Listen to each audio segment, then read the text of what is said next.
Bismillahirrahmanirrahim. Assalamualaikum warahmatullahi wabarakatuh. Bismillah, alhamdulillah, wassalatu wassalamu ala sayyidina Muhammad Rasulillah wa ala alihi wa sahabatihi wa man tabi'a sunnatahu wa jama'atah min yaumina hadza ila yaumil ba'thi wan nahdhah, amma ba'd. Para hadirin muslimin wal muslimat, nahdin wan nahdiyat, para muassis PW, PC, Muslimat Fatayat, Ansor Banser, Ibnu IPPNU, dan semua warga Nahdien yang pada sore hari ini semoga selalu dalam lindungan Allah Subhanahu wa taala.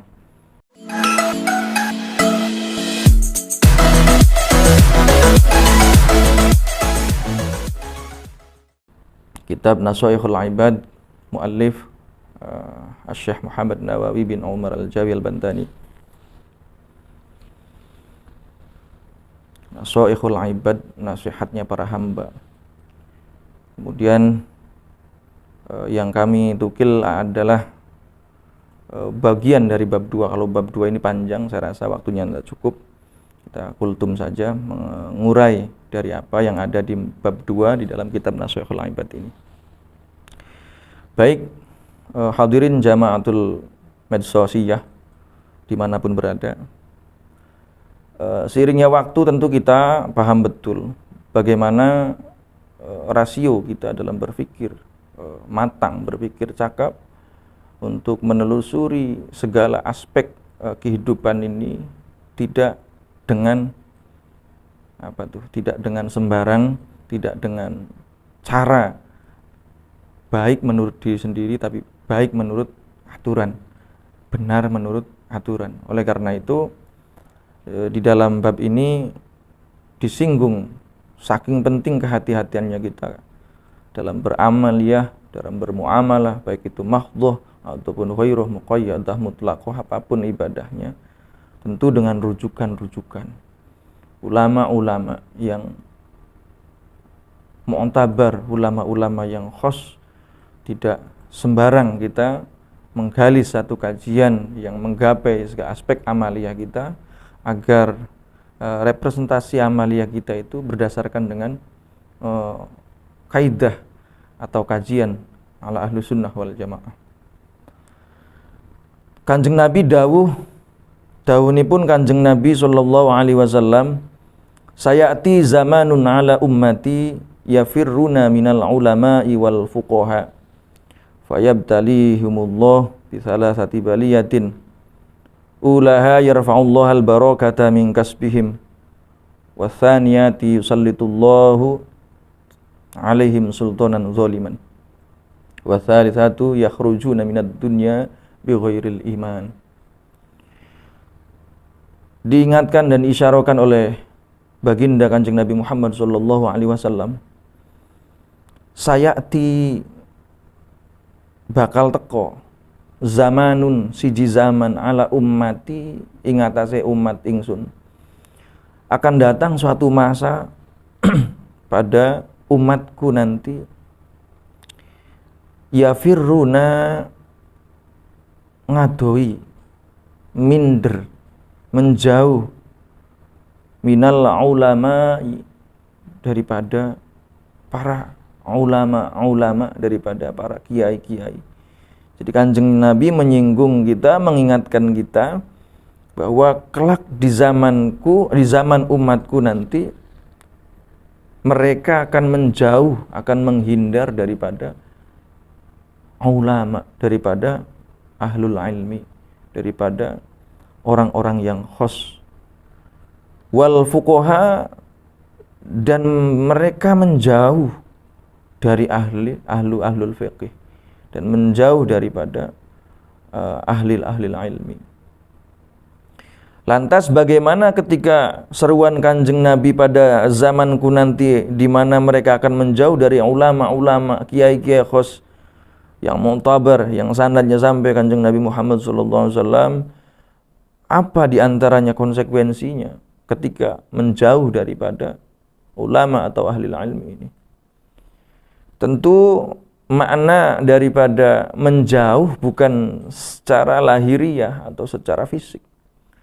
Menjauh dalam hal ini sudah tak lagi mendengarkan nasihatnya para kiai-kiai kita, sudah tidak mendengarkan lagi nasihat-nasihatnya para ulama-ulama kita. Jadi ulama jama dari kata alim, orang alimnya banyak yang ulama. Jadi jangan dikultuskan kata alim itu yuk. Kata ulama itu satu alim. Oleh karena itu kita kalangan Ahlus Sunnah wal Jamaah sudah jelas rujukannya, sudah jelas sandarannya, kaidahnya, akidah, syariat, semuanya sudah lengkap, sehingga jangan sampai kita ini bagian daripada orang yang diisyarahkan oleh Kanjeng Rasul. Minal ulama. Jauh daripada ulama dalam hal ini bukan lahiriah atau secara fisik. Tapi wis ora gelem teko ngaji. Wis ora gelem nerimo nasihate para kiai-kiai khos kita.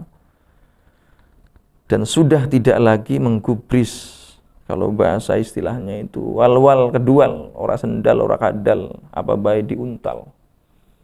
Ketika kita jauh daripada ulama. Dalam hal ini ulama yang mu'tabarah, ulama yang sanadnya sampai kepada Kanjeng Nabi Muhammad SAW. Apa konsekuensinya ketika kita menjauh dari ahlul ilmi, dari para ulama, dari para kiai kita, dari para ahlul fuqaha? Resiko yang akan kita dapat nanti ketika kita tidak menggubris apa yang dipesankan oleh Kanjeng Rasul, maka fayabtalihimullahu bi thalathati baliyatin. Maka siapapun pelakunya yang ketika umatnya itu menjauh daripada pewarisnya, al-ulama warasatul anbiya, Kanjeng Nabinya sudah tidak ada, pewaris-pewaris beliau saat ini masih bisa kita temui, masih bisa kita jumpai secara fisik, secara basyirah, secara batin. Oleh karena itu sudah seyogianya kita yang mengganduli Ahlus Sunnah wal Jamaah, yang sudah seyogianya kita kaum-kaum sarungan, ya, saruan.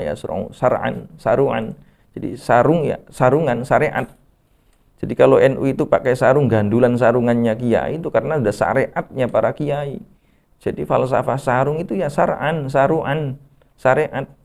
Jadi jangan sampai pakai sarung tapi nggak paham sarung. Maka gandulan dengan para kiai adalah bagian daripada mengantisipasi apa yang diisyarahkan oleh Kanjeng Rasul. Gandulan dengan kiai, kebetulan kiainya ada rumahnya di Indonesia mah.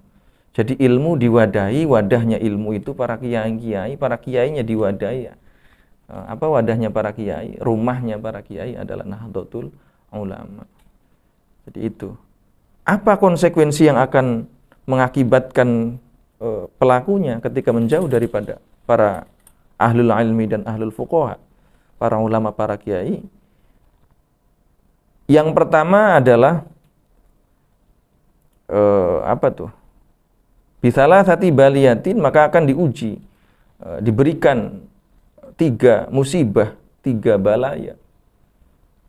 Ketika kita jauh daripada ahlul ilmi, tidak mau mendengarkan nasihat, tidak mau silaturahim, tidak mau hormat, tidak mau ta'zim dengan para kiai, maka 3 musibah yang akan diberikan kepadanya. Apa? Ulaha, yang pertama, yarfa'ullahu al-barakata min kasbihim. Yang pertama, ketika kita itu menjauh daripada ulama, para kiai-kiai kita, ahlul fuqaha, ahlul ilmi, adalah sudah konsekuensinya kita diberikan musibah yarfa'ullahu al-barakah min kasbihim. Diangkat keberkahan kita dalam kasab kita, bisnis kita, usaha kita, jualan kita, apapun, ma'isyah kita, maka akan dicabut keberkahannya oleh Allah Subhanahu wa ta'ala. Kenapa demikian? Sudah tentu, sudah tidak lagi mengenal bab. Di dalam fikih dijelaskan ada babul buyu, bab jual beli. Ya, kalau kita tidak mendengar saran nasihatnya para kiai lewat kajiannya, akhirnya ya jualan, asal jualan saja tidak merujuk kepada bab buyu, bab jual beli itu sendiri. Sehingga ya tadi, ora sendal, ora kadal, apa-apa diuntal, hilang keberkahannya. Na'udzubillah tsumma na'udzubillah. Kemudian yang kedua, ketika kita jauh daripada ulama ahlu fikih, ulama-ulama khos, ulama-ulama mu'tabarah ala ahlu sunnah wal jamaah tentunya, yang kedua adalah wasaniyatu yusallitullahu alaihim sultanan zaliman. Yusallitullahu ta'ala alaihim sultanan zaliman. Maka baginya siapapun yang menjauh dan menghindar daripada nasihatnya para ulama, yang kedua adalah yusallitullahu ta'ala alaihim sultanan zaliman. Maka akan diberikan pemimpin-pemimpin yang zalim. Pemimpin dalam hal ini mencakup bisa internal, keluarga, bisa lingkungan, masyarakat, warga, sampai tingkat pemimpin yang lebih luas. Oleh karena itu, kalau ada istilah saat ini umpamanya pemimpin kita pemimpin zalim, rezim zalim dan lain sebagainya, jangan salahkan pemimpinnya.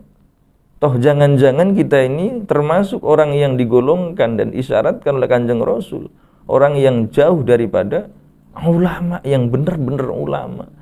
Karena sekarang itu sulit membedakan antara ulama dengan ulama. Yang ikuti, yang wajib kita ikuti adalah ulama, bukan ulama. Yang kita ikuti adalah ulama, bukan ulama. Kalau ulama itu dipaksakan seolah ulama, itu ulama. Yang kita ikuti adalah kiai, bukan ngiyai. Kalau ngiyai itu tidak mesti kiai. Pengen jadi kiai dan dikiaikan yuk ngiyai. Nah, asbab daripada kita menghindar dan menjauh daripada nasihatnya para kiai, para ulama yang khos mu'tabar ala ahlus sunnah wal jamaah khususnya, maka diberikan pemimpin yang zalim. Keadaan ketika pemimpin kita dianggap pemimpin yang zalim, jauh kita menyalahkan yang lain, balik ke diri kita. Jangan-jangan kitanya sudah tidak mau lagi mengaji dan mengkaji apa-apa yang diwariskan oleh para ulama-ulama kita. Jadi kalau sampai di internal kita, di tingkat daerah, di tingkat warga kita, atau lebih luas mungkin, ketika dikultuskan seolah pemimpin ini zalim dan dianggap zalim, ya jangan-jangan kitanya sudah nggak lagi mau dekat dengan para ulama. Na'udzubillah tsumma na'udzubillah. Alhamdulillah kita masih bisa mengaji dan mengkaji silaturahmi, baik itu secara lahiriah kita, baik secara basyirah kita lewat thariqah dan lain sebagainya. Kita harus dihubungkan, jangan jauh kita daripada para ulama-ulama kita, jangan jauh kita dengan para kiai-kiai kita, supaya kita terhindar dari apa yang Allah janjikan dalam Kanjeng Nabi SAW yang diisyaratkan tadi. Kalau kita sudah lagi tidak menggubris para kiai kita, maka dua resiko diantaranya tadi yang sudah disebutkan, hilang keberkahan dalam segala aspek ma'isyah kita, keberkahan hidup kita diangkat, dicabut oleh Allah Ta'ala. Dan yang kedua, akan diberikan pemimpin yang zalim. Na'udzubillah tsumma na'udzubillah. Semoga kita semuanya terhindar dari apa yang sudah disyarahkan oleh Kanjeng Rasul sallallahu alaihi wasallam, dengan terus mengaji dan mengkaji silaturahmi dengan para kiai-kiai khos kita, dengan jauh dengan para ulama-ulama kita. Yang terakhir adalah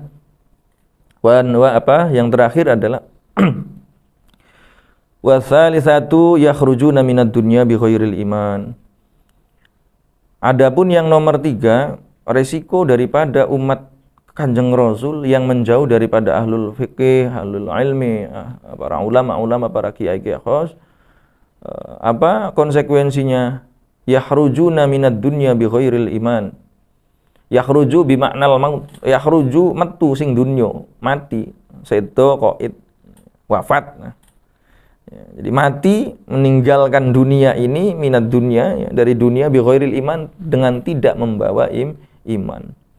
Oleh karena itu sahabat-sahabat semuanya, nahdin wan nahdiyat, muslimin wal muslimat, umat Islam semuanya, khususnya yang ada di Indonesia ini, mari sama-sama kita mengingatkan diri kita, khususnya saya pribadi mengingatkan diri pribadi dan umumnya untuk jamaah semuanya, jamaah medsosiyah, al-medsosiyah dimanapun berada. Ketika kita sudah lagi tidak menggubris nasihatnya para ulama, maka resikonya harus kita terima. Yang pertama adalah kita akan diangkat keberkahan hidupnya oleh Allah Subhanahu wa taala. Dan yang kedua adalah diberikan pemimpin tingkatan baik itu internal juga eksternal, diberikan pemimpin yang zalim, yang menjadikan diri kita beban di dunia juga beban di akhirat. Yang paling berbahaya sekali dalam hal ini yang nomor 3, ketika kita sudah tidak lagi mengaji, mendengarkan nasihatnya para kiai-kiai kita, sudah tidak menggubris, sudah tidak dianggap para kiai-kiai kita, adalah yakhruju minad dunya bi ghairil iman. Kita nanti pulang menghadap Allah Subhanahu wa taala dengan tidak membawa iman. Kenapa demikian? Ya layaknya kita membawa iman bagaimana, sedangkan proses yang 3 ini harus kita tapaki. Pengen keberkahan harus kita kejar, cara upaya berkahnya bagaimana. Kalau kita untuk menghindari Allah menurunkan pemimpin yang zalim, diupayakan regulasinya seperti apa. Pun juga kita akan menghadap mati nanti di hadapan Allah Subhanahu wa taala, kan apa kita? Kita harus kejar formulasinya seperti apa supaya kita terhindar dari yang 3 tadi. Maka tidak ada hal lain, solusinya adalah ngaji dengan para kiai-kiai kita yang mu'tabarah, yang sampai sanadnya kepada Kanjeng Nabi Muhammad sallallahu alaihi wasallam. Itu saja jamaah rahimakumullah, sahabat-sahabat semuanya, nahdin wan nahdiyat. Semoga sedikit kultum ini tukilan daripada bab 2 kitab Nashihul Ibad, halaman 4 paragraf 10 dari bawah ke atas. Oleh karena itu, ini menjadi peling, menjadi tambih untuk kita semuanya. Semoga kita semuanya diberikan kekuatan, iman wal Islam, sehat wal afiyah, menjalankan Ramadan ini kita penuh dengan kesungguhan, penuh dengan kehati-hatian, penuh dengan ihtisaban. Amaliyah, ibadah saum kita, tarawih kita, tadarus kita, sedekah kita, apapun yang kita isi dari awal Ramadan, Allah Subhanahu wa taala menerima segala amal kita. Dan Allah Subhanahu wa taala memberikan kekuatan kita agar kita tuntas menjalankan Ramadan sampai pada waktunya, dan Allah Subhanahu wa taala mudah-mudahan menjumpakan kembali kelak dengan Ramadan yang akan datang. Itu saja jamaah Medsosiyah yang ada dimanapun berada. Saya pribadi mohon maaf bila ada salah kata, tutur ucap yang tidak berkenan, karena al-fakir adalah hamba yang dhaif, yang rendah, yang hina. Kebenaran hak milik Allah Subhanahu wa taala. Sebelum saya tutup, semoga ini menjadi pepeling. Kanjeng Syarif Hidayatullah berpesan menjelang wafatnya beliau, seminggu sebelum wafat, sampai kepada ahlunya, di antaranya dalam Mbah Yai Fuad Hashim Buntet. Datangnya Mbah Syarif berpesan kepada Mbah Yai Fuad, sampaikan Fuad kepada ahli-ahlimu, kepada ahli-ahli yang mengikutimu, jangan jauh dari Nahdlatul Ulama walaupun 1 jengkal. Artinya di sini mengisyarahkan bahwa kita tidak boleh jauh daripada para kiai dan para ulama-ulama kita. Itu saja, mohon maaf. Al-Fakir akhiri, kiranya keberkahan selalu menyertai kita. Wallahul muwafiq ila aqwamit thoriq, wal afu minkum billahi taufiq wal hidayah. Wassalamualaikum warahmatullahi wabarakatuh.